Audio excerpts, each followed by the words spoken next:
नमस्कार, आप सभी का स्वागत करता हूं अपने YouTube चैनल सुरेंद्र सिंह बोरा में। बहुत सारे साथियों के कमेंट्स आ रहे थे और कुछ लोगों के खटीमा से भी कमेंट्स आ रहे थे जोशी जी लोगों के कि बोरा जी YouTube में सर आप YouTube वीडियो भी तो बनाइए, उसमें आगे क्या चल रहा है क्या नहीं चल रहा है रणनीतियाँ। तो फाइनली देखिए, आप लोगों ने देखा होगा कि मैं एकदम से इनएक्टिव जैसा हो चुका हूँ, इनएक्टिव मोड पे हूँ। कुल मिलाकर के आप लोगों ने देखा होगा ब्रिज कोर्स में इनएक्टिव मोड पे हूँ। तो इस इनएक्टिव मोड में रहने का एक कारण मैं आप लोगों को बताता हूँ कि जैसा कि जो भी आज तक मैं जितनी भी बातें कहता हूँ तो वो हमेशा सही और सटीक होती हैं। आप लोगों ने देखा होगा कि जैसे फाइनल हियरिंग को लेकर भी मैंने आप लोगों से कहा कि जो फाइनल हियरिंग होगी, मैंने फरवरी में ही बता दिया था कि जो फाइनल हियरिंग है वो मई में जाएगी, फाइनल सुनवाई मई पे जाएगी। तो डेफिनेटली वहाँ पर गया था। देखिए, सबसे पहली चीज़ है मूवमेंट को देखा जाता है कि मूवमेंट को, जैसे एक हल्की सी जो है कि मूवमेंट होती है ना केस की, उस मूवमेंट को समझा जाता है। अब उस मूवमेंट के हिसाब से चीज़ें हो रखी थी तो और वो चीज़ें हुई। दूसरी बात है कि हियरिंग को लेकर के बहुत सारे लोग जो है कि कंफ्यूज हैं।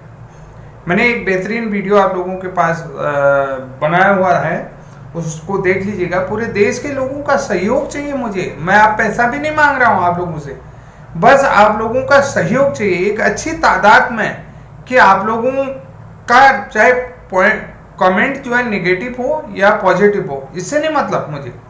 चाहे आप डीएलएड वाले हों, बीटीसी वाले हैं, डीएड वाले हैं, बीएड वाले हैं और अन्य बीएलएड वाले हों, इंटीग्रेटेड आईटीईपी वाले हों, आप लोगों के साथ अगर इस तरीके की घटना हो जाती है तो आप क्या करेंगे।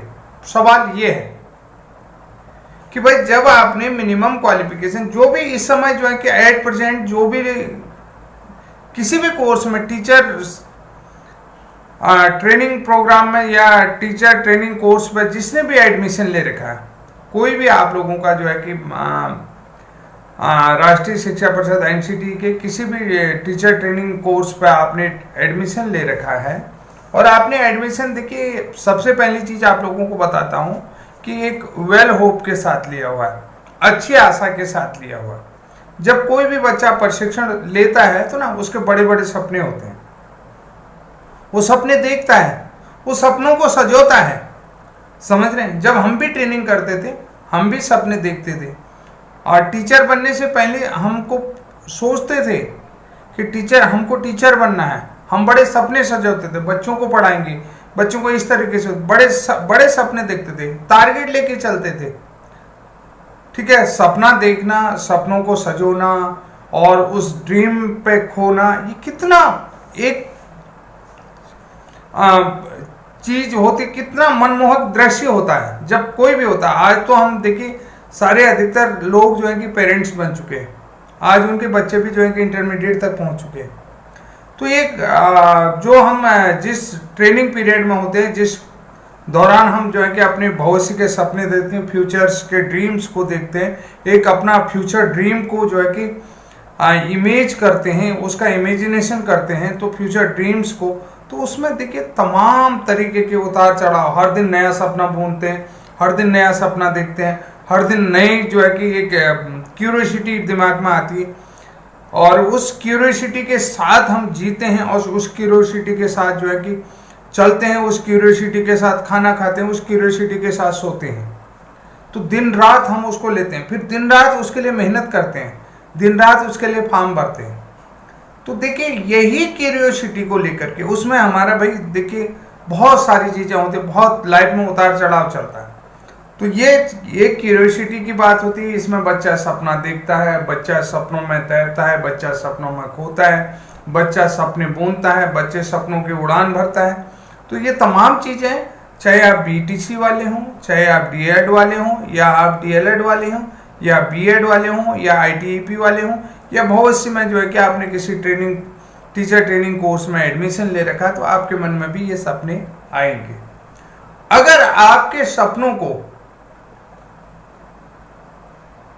किसी नियम से ध्वस्त कर दिया जाए, जो कि जिस नियम के तहत आप आते ही नहीं हैं, या जो चीजें आप पर थोपी जा रही हैं, जबरदस्ती चीजें बनाई जा रही, भाई जिसके लिए संसद ने कानून बनाया, मिनिमम क्वालिफिकेशन का प्रावधान बनाया, जिसमें एक्सपर्ट कमेटी बैठी, एक्सपर्ट कमेटी ने जो है कि मिनिमम क्वालिफिकेशन का प्रावधान बनाया, आरटी एक्ट का प्रावधान बना, आरटी एक्ट के प्रावधान में एक्सपर्ट कमेटी तो बैठी होगी ना, आरटी एक्ट 2009 बना, तो उसमें आरटी एक्ट में जो है कि एक्सपर्ट कमेटी बैठी होगी कि नहीं बैठी होगी? बैठी होगी। उसके बाद जो है कि उसमें कई बैठकें हुई होंगी, प्रावधान हुए होंगे, बहुत सारे प्रावधान, और बहुत सारे एजुकेशन बोर्ड के सेक्रेटरीज के साथ, आईएएस ऑफिसर्स के साथ, सीनियर आईएएस ऑफिसर्स के साथ ये तमाम मीटिंगें होंगी, कैबिनेट स्तर की मीटिंगें हुई होंगी, ठीक है। तो चीफ सेक्रेटरी लेवल की जो है कि chief secretary of India level की जो है कि बैठकें हुई होंगी, उसमें जो है कि मीटिंग्स हुई होंगी। तो ये सारी चीजें होंगी, इनमें खर्चा भी हुआ होगा, व्यय भी हुआ होगा, कितने दिन चली होंगी, ये सबसे बड़ी चीजें होंगी।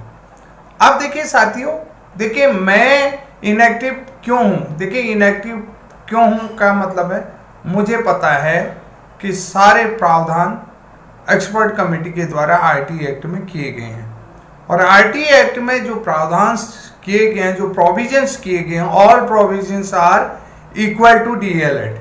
मैं आप लोगों को इतना चीज कहता हूं कि जो चाहे एमएचआरटी के द्वारा प्रोविजंस किए गए हैं या एमएचआरटी के द्वारा प्रावधान किए गए हैं, ठीक है, या एनसीटी के द्वारा प्रोविजंस किए गए हैं, एनसीटी रूल के अकॉर्डिंग, एनसीटी रेगुलेशन के अकॉर्डिंग, एनसीटी एक्ट के तहत जितने भी प्रोविजंस करे हैं, ऑल प्रोविजंस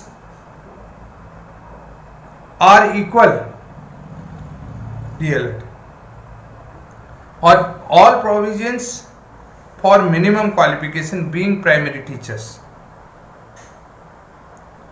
आपको मैं बार बार कह रहा हूं, all provisions for being primary teachers, minimum qualification according to RTE act, according to RTE act section 38 sub clause 3, आप पढ़ लीजिएगा, और RTE act section 23 clause 1, clause 2, clause 3, ये पढ़ लीजिएगा। तो इसलिए मैं इनएक्टिव हूं, क्योंकि देखिए मेरे पास एविडेंस हैं, मैं आप लोगों को बार बार कह रहा हूं, मेरे पास एविडेंस हैं। एनसीटी अपने रिप्लाई जो फाइल करती है, उस रिप्लाई फाइलिंग में कुछ भी लिख के दे दे, इससे कोई फर्क नहीं पड़ता। जब सामने से काउंटर होगा, तो सामने से काउंटर अटैक होगा, तो सामने वाला भी डिफेंड करने की कोशिश करेगा। हमारी तरफ से काउंटर अटैक हुआ, इतना किसी ने सोचा नहीं था कि ये लोग सुप्रीम कोर्ट तक जाएंगे। एक छोटी सी मुहिम आज इतनी बड़ी बनी, जो आज हम ये ड्रीम से दिख रहे हैं, जो आप लोगों से बात कर रहा हूं ना, मैं इनएक्टिव इसलिए हूं क्योंकि देखिए आप लोग वहां तक देखते ही नहीं है, वहां तक सोचते नहीं। आप लोगों को लगता है हाय हमारा अब क्या होगा, ऐसा कैसे होगा।